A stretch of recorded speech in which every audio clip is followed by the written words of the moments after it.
اللہ عز و جل قرآن پاک میں فرماتا ہے زمین کی اصلاح کیے جانے کے بعد اس میں فساد مت مچاؤ۔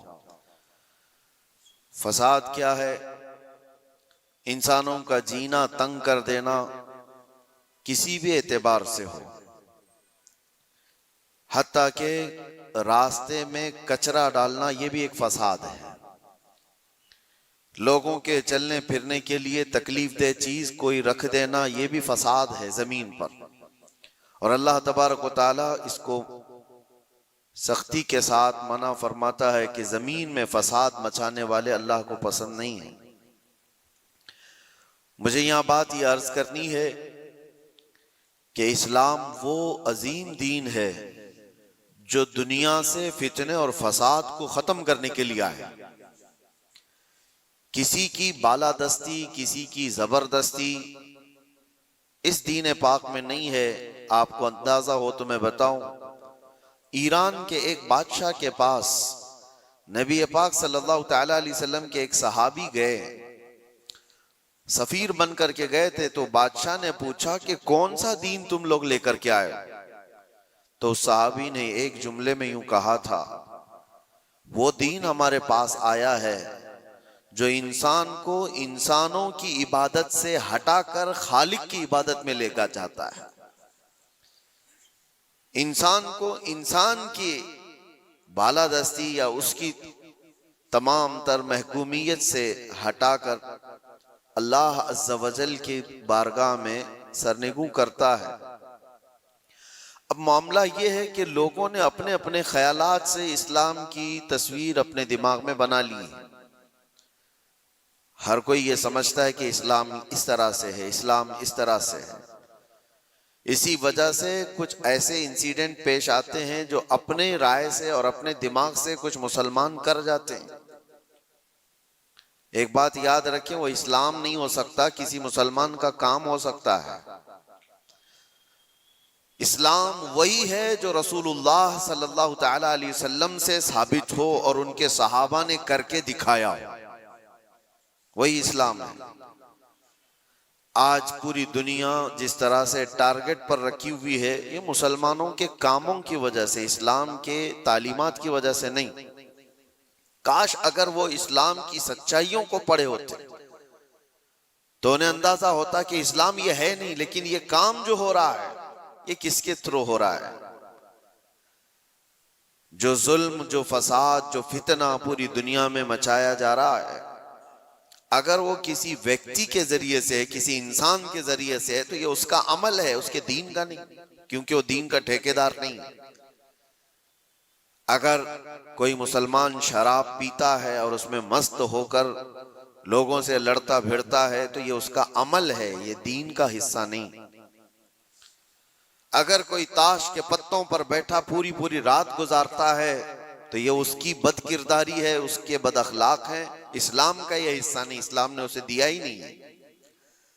کوئی نوجوان آوارہ بگڑا ہوا لڑکیوں کی طرف غلط نظریں مارتا ہے اور پاک باز خواتین کی زندگی کے لیے وہ دشوار بن گیا ہے تو وہ شیطان ہے، وہ اسلامی حصہ نہیں ہے، اسلام کی تعلیمات میں یہ نہیں ہے۔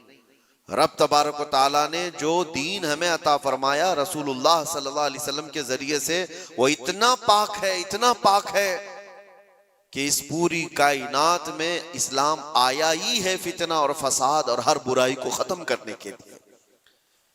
کیا وجہ ہے کہ جس دور میں اسلام کی تبلیغ و اشاعت ہو رہی ہے مکہ مکرمہ میں، کون سے لوگ تھے حضور پاک صلی اللہ علیہ وسلم کے مخاطب وہاں پر؟ کون لوگ تھے؟ وہی لوگ تو تھے جو شراب نوشی میں فخر کرتے تھے، جوا بازی ان کا شعار تھا، عورتوں کو بازاروں میں لا کر نیلام کر دیتے تھے، بچیاں پیدا ہوں تو گردن مروڑ کر دفن کر دیتے تھے۔ یہ وہی لوگ تو تھے اس وقت۔ لیکن نبی محترم صلی اللہ تعالی علیہ وسلم کی تبلیغ و اشاعت کے بعد ایک ایک برائی کا خاتمہ ہوا یا نہیں؟ پوری تاریخ اس کی گواہ ہے۔ ایک ایک برائی ختم ہوتی چلی گئی۔ جس مکہ میں پیدا ہونے والی بچی کا گلا گھونٹ کر کے دفن کر دیا جاتا تھا، اسی مکہ سے میرے آقا اعلان فرما رہے ہیں عورتوں کے حقوق کے متعلق کہ عورت اگر تمہاری ایک بیٹی ہو، اس کی پرورش کر کے تم نے صحیح جگہ اس کو شادی کر کے دے دیا تو حضور فرماتے میری شفاعت اس پر واجب ہے، میں اسے جنت میں لے جانے کی ضمانت دیتا ہوں۔ بیٹی کا حق یہ بتایا اسی مکہ مکرمہ میں جہاں لوگ اپنی ماں اور اپنی بہنوں کو بازاروں میں نیلام کر دیتے، میرے آقا صلی اللہ علیہ وسلم نے اس برائی کا خاتمہ فرمایا۔ ارشاد کیا فرمایا کہ الجنت تحت اقدام الامہات، تم کیا سمجھتے ہو عورتیں بازاروں کی زینت ہیں؟ تمہاری اگر ماں ہے تو اس کے قدموں میں تمہاری جنت ہے، بہن ہے تو تمہارے حق میں اس کی دعائیں قبول ہیں، بیوی ہے تو اس کو ایک لقمہ کھلانا صدقے کا ثواب ہے۔ عورتوں کے حقوق بیان کیے، جہاں بچوں پر ظلم ہوتا تھا نبی محتشم صلی اللہ تعالی علیہ وسلم نے اس کو ختم فرمایا۔ بوڑھوں کے لیے، بیواؤں کے لیے، بیواؤں کو تو معاشرے میں رہنے نہیں دیا جاتا تھا، ان کے لیے الگ بستیاں ہو جاتی تھیں، شگن اب شگن یہ بھی ہمارے علاقے میں بھی پائے جاتے ہیں سب چیزیں۔ کسی عورت کا شوہر مر جائے، ستی کی رسم یہاں پر بھی ہوا کرتی تھی، عورت کو شوہر کے ساتھ جلا دیا جاتا، مگر نبی کرم صلی اللہ تعالی علیہ وسلم نے بیوہ عورت کے حقوق کو صرف بڑھایا نہیں، آپ نے جتنے نکاح فرمائے سوائے ام المومنین عائشہ صدیقہ کے، یہ ساری بیویاں آپ کی بیوہ ہی ہیں۔ بیوہ کو حضور صلی اللہ علیہ وسلم نے بیوہ ہیں یا مطلقہ ہیں، حضور پاک صلی اللہ علیہ وسلم نے اپنے حرم کی زینت بنائی، بلکہ کروڑوں مومنوں کی ان کو ماں کا درجہ عطا فرمایا۔ ایک ایک برائی کا خاتمہ کرنے کے لیے اسلام اس روئے زمین پر آیا، لیکن افسوس یہ ہے میرے عزیزو، حالات اس طرح کروٹ لے چکے۔ بہت پہلے ایک شاعر نے کہا تھا بارگاہ مصطفیٰ صلی اللہ علیہ وسلم میں عرض کرتے ہوئے، اے خاص اے خاصان رسول وقت دعا ہے، امت پہ تیرے وقت عجب آ کے پڑا ہے۔ جو دین نکلا تھا اپنے دیش سے، اپنے وطن سے، آج وہ پردیس میں غریب الغربا ہے۔ یہ دین بڑی شان سے نکلا تھا اپنے وطن سے، اور ہر کسی نے اس کو گلے لگا لیا تھا، اور آج یہ اپنے ہی لوگوں کے درمیان اجنبی بن چکا ہے۔ یہ دین اسلام اپنے ہی لوگوں کے بیچ میں اجنبی بنا ہوا ہے۔ توجہ چاہتا ہوں میرے عزیزو، اسلام کی اس عظیم چھبی کو، اس عظیم صورت کو مسخ کرنے کے لیے صرف غیروں نے نہیں، جبہ ٹوپی پہننے والے، داڑھی رکھنے والوں نے بھی بدنام کرنے میں کسر نہیں چھوڑی۔ آج ہندوستانی نہیں پوری دنیا جن مظاہر کو دیکھ کر کے خوفزدہ ہوتی، جس کو دہشت گردی کہا جاتا ہے۔ دہشت یہ ایک ورڈ ہے، دہشت ڈر کو کہتے ہیں، خوف پیدا کرنا۔ مطلب میں اگر چند بچوں کو سامنے لے کر کے تلوار دکھا دوں، آگ لگا کر کے دکھا دوں، تو بچوں کے دلوں کے اندر خوف آئے گا۔ اس کو کہتے ہیں ڈر پیدا کرنا، یہی ورڈ ہے دہشت گردی۔ اسی کو آتنکوادی کہا جاتا، آتنکواد بھی اسی کو کہا گیا کہ ڈر پیدا کرنا لوگوں کے دلوں کے اندر، ٹیررزم اس کو انگلش میں، کہ لوگوں کو خوف کا ماحول بنا کر کے رکھنا کہ ڈرتے رہیں لوگ۔ کیا یہ اسلام کا حصہ ہے؟ لوگوں کے اندر ڈر پیدا کرنا، خوف پیدا کرنا۔ میں تمہیں بتاتا ہوں، عام لوگوں کی بات تو چھوڑو، رب تبارک و تعالی اپنے حبیب صلی اللہ تعالی علیہ وسلم کو کیا فرماتا ہے؟ فَذَكِّرْ إِنَّمَا أَنْتَ مُذَكِّرْ لَسْتَ عَلَيْهِمْ بِمُسَيْطِرْ۔ اے رسول آپ ان کو صرف واعظ و نصیحت کریں، آپ کو اسی لیے بھیجا گیا ہے۔ نبی پاک صلی اللہ تعالی علیہ وسلم کو رب تبارک و تعالی نے یہ فرمایا، فَبِمَا رَحْمَةٍ مِّنَ اللَّهِ لِنْتَ لَهُمْ وَلَوْ كُنْتَ فَظًّا غَلِيظَ الْقَلْبِ لَانفَضُّوا مِنْ حَوْلِكَ۔ اے رسول آپ کے دل کی نرمی ہے کہ یہ لوگ آپ کے ارد گرد ہیں، اگر آپ سخت لہجہ استعمال کریں گے تو یہ سارے لوگ دور ہو جائیں گے۔ کس کے لیے اللہ فرما رہا ہے؟ رسول اللہ کے لیے، کہ سخت لہجہ استعمال نہ کریں۔ زبان کا سخت لہجہ استعمال کرنے کو منع کیا گیا کہ لوگ بکھر جائیں گے۔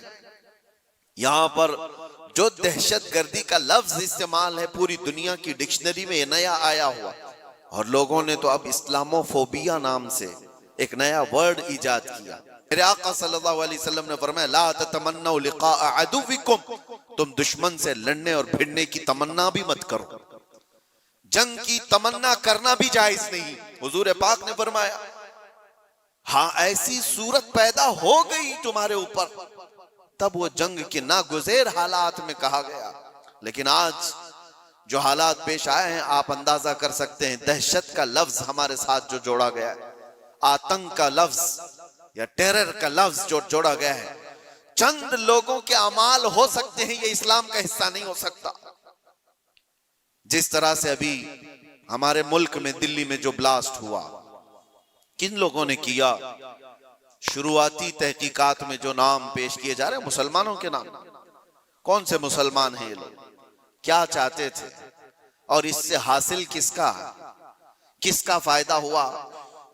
مجھے کوئی بھی سینس رکھنے والا مسلمان ہو, کوئی بھی بتائے.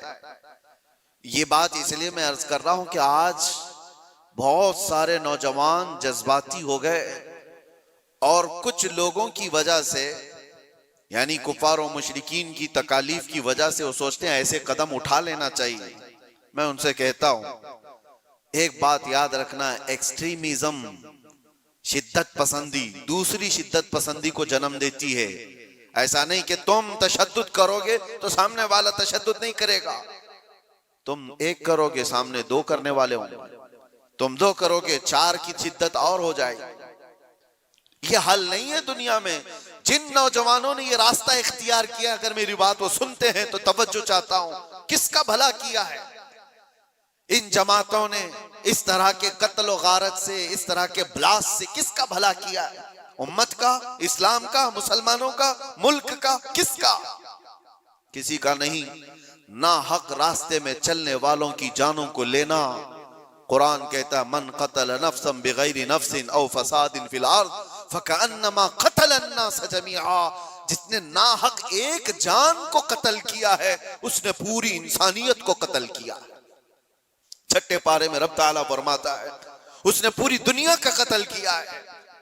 لوگ کیا سمجھتے ہیں یہ بلاسٹ کر لینا, کسی بھی علاقے میں جا کر کے بارود سے اڑا دیا جانا, اس کو جہاد سے تعبیر کرتے ہو؟ جہاد کی وہ جو اعلیٰ اور پاکیزہ صورت ہے اس کو مسخ کرتے ہیں, اس کو لوگوں کے درمیان بری شکل پیش کرنے کے لیے. میں نے تو کبھی آج تک یہ محسوس بھی نہیں کیا. عراق کے بھی بہت سارے سفر کیے. چند سالوں پہلے پوری دنیا میں IS نے اپنی دہشت پیدا کر کے رکھی تھی. کیا تھی یہ جماعت؟ کبھی بھی قریب سے دیکھنے والا اور پڑھنے والا سمجھ سکتا تھا اسلام کی بو باس بھی انہیں نہیں لگی. جو 12 سال کی 13 سال کی لڑکیوں کو عراق کی منڈیوں میں لے جا کر کے بیچتے ہوں, چھوٹی لڑکیوں کو, وہاں کے حالات ہمیں پتہ ہے, اور ان کی تربیت ایسے کرنا, پورا پیٹرول کی چوری کرنا, دنیا میں بیچنا, اور یہ قتل و غارت اور یہ جو فساد مچایا تھا, اس فساد کا نام اسلام ہو ہی نہیں سکتا. اور اسی لیے میں نے سب سے پہلے آیت کیا پڑھی, وَلَا تُفْسِدُوا فِي الْأَرْضِ بَعْدَ إِصْلَاحِهَا. رب تعالیٰ فرماتا ہے اس پوری زمین پر کہیں فساد مت مچاؤ اس کی اصلاح کیے جانے کے بعد. ارے میاں یہاں کچرا ڈالنے کی اجازت نہیں ہے, تم خون بہانے کی بات کرتے ہو. ہاں محمد عربی صلی اللہ تعالیٰ علیہ وسلم کا وفادار جو ہوگا, ارے شیر تو میدانوں میں لڑے جاتے ہیں, مقابلہ ہوگا تو میدانوں میں مقابلہ ہوتا ہے. یوں نہیں ہوتا کہ ناحق کوئی بھی راستہ چلنے والے کی جان لے لی جائے اور اس کو کہا جائے کہ یہ جہاد ہے, یہ جنگ ہے, یہ بدلہ ہے, یہ انتقام ہے. ہرگز نہیں. میں سخت مذمت کرتا ہوں ایسے تمام گتیویدیوں کا. کوئی بھی نوجوان اس طرح کی حرکتوں میں ملوث ہوتا ہے تو جانتے ہیں اس کا نقصان کتنا لمبا ہوتا ہے, کتنا لمبا نقصان ہوتا ہے. ان ظالموں نے جو کچھ بھی کیا, چند مہینوں پہلے کشمیر میں جو ہوا تھا, پہلگام میں چن چن کر کے جن لوگوں کو مار دیا گیا تھا, وہ جو سیر و سیاحت کے لیے گئے تھے وہ کس کے دشمن تھے؟ کس کے دشمن تھے؟ جن کو انہوں نے پکڑ پکڑ کر کے نام پوچھ کر کے مارا وہ کس کے دشمن تھے؟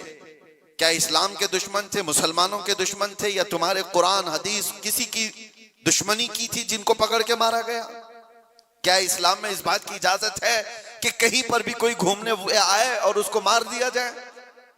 ان ظالم کتوں نے جن لوگوں کو مارا اس کے بعد جو دہشت پھیلانے کی کوشش کی, اس کا اثر کیا ہوتا ہے؟ دنیا میں اور دوسری جگہوں پر غیر مسلموں کے پاس یہی میسج جاتا ہے کہ یہ اس طرح تنہا پا کر کہیں پہ بھی قتل کر سکتے ہیں۔ پورے مسلمانوں کو انہوں نے خطرے میں ڈالا۔ آج جو ہوا اس کا بھی اثر وہی ہوگا جو 9/11 کے بعد ہوا تھا۔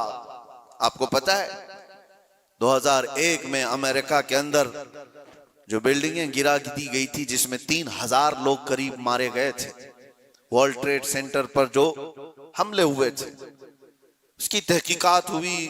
اس کے بعد پھر کئی سالوں کے بعد افغانستان سے ذمہ داری قبول کی ایک جماعت نے کہ اس کو ہم نے کیا، لیکن اس کا اثر کیا ہوا جانتے ہیں؟ تقریباً 11-12 سال تک اس شہر میں ایسے حالات ہو گئے تھے کہ مسلمانوں کا جینا تنگ ہو گیا تھا۔ کوئی دیکھنا نہیں چاہتا تھا کیا کس نے، لیکن قصور بھر کون رہا؟ اس لیے میرے عزیزوں، کوئی ایک نوجوان اگر ایسی حرکت کرتا ہے، ابھی جیسے تحقیقات میں یہ بات آتی ہے کہ یہ ڈاکٹر پیشے سے تعلق رکھنے والے لوگ تھے، شروعاتی تحقیقات یہ بتا رہی ہیں کتنا عظیم پیشہ تھا جس کو اختیار کیا گیا۔ یہ باتیں میں اس لیے کہہ رہا ہوں کہ بہت ساری جگہوں پر ہو سکتا ہے کہ پولیٹیکل بنایا گیا ہوا کئی جگہوں پر ہوتا ہے، لیکن میں یہ جانتا ہوں یہ چیزیں جو یہ حرکتیں ہوئی ہیں ریئل کچھ لوگ اس میں ملوث ہوتے ہیں، کیونکہ جیلوں میں نے دیکھا ہے